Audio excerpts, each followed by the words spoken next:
Assalamualaikum warahmatullahi wabarakatuh. Baiklah, perkenalkan nama saya Ricky Mariandi, NIM 200-2003. Saya merupakan mahasiswa dari Institut Teknologi Perkebunan Pelalawan Indonesia. Baiklah, pada praktikum mata kuliah manajemen perkebunan kelapa sawit ini, saya akan mencoba menjelaskan tentang pengenalan botani dan morfologi pada kelapa sawit. Let's go! Indonesia merupakan negara yang banyak terdapat kelapa sawit. Kelapa sawit berperan penting dalam pembangunan nasional dan kelapa sawit merupakan sumber devisa yang besar bagi negara ini. Selain itu, komoditas kelapa sawit ini merupakan penyumbang ekspor terbesar selain minyak dan gas. Kelapa sawit ini berasal dari negara Afrika yang kemudian dikembangkan di Indonesia menjadi komoditi yang sangat unggul, yang banyak manfaat dan kegunaannya bagi negara Indonesia. Indonesia merupakan negara dengan pengekspor minyak kelapa sawit terbesar di dunia saat ini.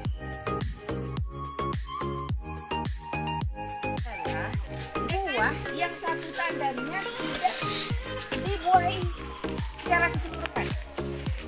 Tapi misalnya yang tidak dibuahi, ya. Tapi kayaknya di dekat pelepah nih, ya, dekat pelepah.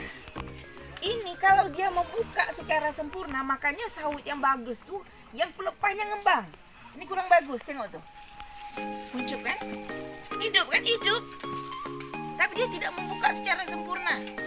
Nah, kalau dia membuka secara sempurna, dia dibuahi juga sempurna. Nah, walaupun ini oke lah. Nah, buah landak adalah satu tandan yang tidak dibuahi secara sempurna. Sehingga nanti buahnya kecil, kemudian lagi yang namanya kecil otomatis isinya sedikit kan. Nah, yang namanya rendemen tuh isi minyaknya. Rendemen tuh artinya minyak yang diperoleh. Nah, kalau buahnya kecil, sebelah ini gede, sebelah ini kecil, tentu nggak sempurna kan, nggak full bulat kan, ya buahnya. Di situ yang menyebabkan menurunnya rendemen. Rendemen tuh apa sih? Kandungan minyak. Ya, kandungan minyak dari suatu buah atau TBS kelapa sawit. Kelapa sawit terbagi ke dalam dua morfologi, yaitu secara vegetatif seperti akar, batang, dan daun, dan secara generatif seperti bunga dan buahnya. Akar kelapa sawit merupakan sistem perakaran serabut, memiliki akar primer, akar sekunder, dan akar tersier. Dan ada juga akar kuartener. Akar yang aktif menyerap air dan unsur hara adalah akar tersier, dan akar kuartener di kedalaman 6-10 mm. Pada batang kelapa sawit berfungsi sebagai struktur pendukung tajuk dan sebagai transport makanan. Batang ini tidak mempunyai kambium dan bisa tinggi sekitar 12-18 meter. Batang kelapa sawit tumbuhnya tinggi dan tidak memiliki cabang. Pada daun kelapa sawit membentuk susunan daun majemuk, bersirip genap, dan bertulang sejajar. Daun normal terdapat 40-50 pelepah. Perlu diketahui, ketika di pre-nursery dan main-nursery tidak disebut pelepah, melainkan daun. Pada bunga kelapa sawit berumur pada usia 12-14 bulan. Bunganya muncul dari ketiak daun. Pada kelapa sawit ini disebut tanaman berumah satu karena bunga jantan dan bunga betina terdapat dalam satu tanaman dan terangkai dalam satu tandan. Nah, pada bunga jantan berbentuk lonjong memanjang, ujungnya agak runcing dan garis tengahnya kecil, sedangkan bunga betina agak bulat dan ujung kelompok rata dan garis tengahnya besar.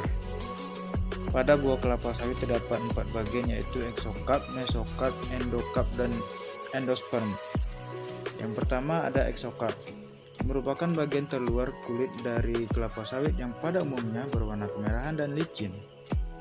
Di beberapa perusahaan setelah kelapa sawit diolah untuk menghasilkan minyak, limbah kulit ini dijadikan bahan bakar kenal uap boiler. Yang kedua ada mesocarp, yaitu merupakan daging yang menghasilkan minyak kelapa sawit, crude palm oil atau CPO.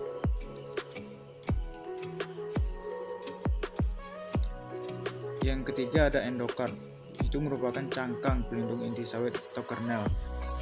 Pada beberapa perusahaan tidak disukai karena cangkang dapat merusak alat-alat pabrik.